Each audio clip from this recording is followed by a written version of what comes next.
சென்னையில் 2 வழித்தடங்களில் மொத்தம் 45 கிலோமீட்டர் தூரத்திற்கு மெட்ரோ ரயில் பணிகள் நடைபெற்று வருகின்றன. ஆலந்தூர் கோயம்பேடு மற்றும் ஆலந்தூர் விமான நிலையம் இடையேயான மெட்ரோ ரயில் பணிகள் முடிந்து பொதுமக்கள் பயன்பாட்டிற்கு விடப்பட்டுள்ளது. இந்த நிலையில் கோயம்பேட்டிலிருந்து நேரு பூங்கா வரையிலான மொத்தம் 8 கிலோமீட்டர் தூரத்திற்கான வழித்தடத்தில் செய்தியாளர்களுக்கான சிறப்பு பயணம் ஏற்பாடு செய்யப்பட்டிருந்தது.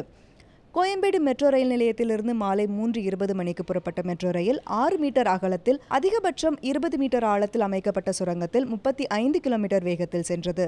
பயணிகளுக்கான பாதுகாப்பு ஏற்பாடுகள், மெட்ரோ ரயில் மற்றும் ரயில் நிலையங்களில் குளிர்பதன வசதி, முதல் தளத்தில் டிக்கெட் கவுண்டர்கள், பயணிகள் சேவை மையங்கள் போன்றவை அமைக்கப்பட்டிருந்தது.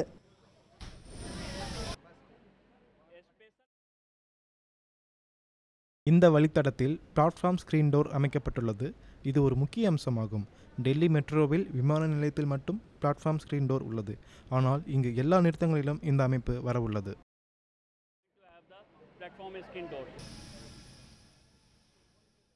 ரயில் நிலையங்களுக்குள்ளே காற்று மற்றும் வெளிச்சத்திற்கான போதுமான ஏற்பாடுகளும் செய்யப்பட்டு வந்தன.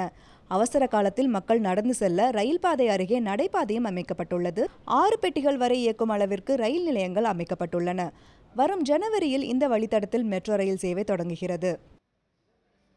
ஃபர்ஸ்ட் டைம் டெஸ்டிங் சக்ஸஸ்ஃபுல்லாக முடிஞ்சு போச்சு.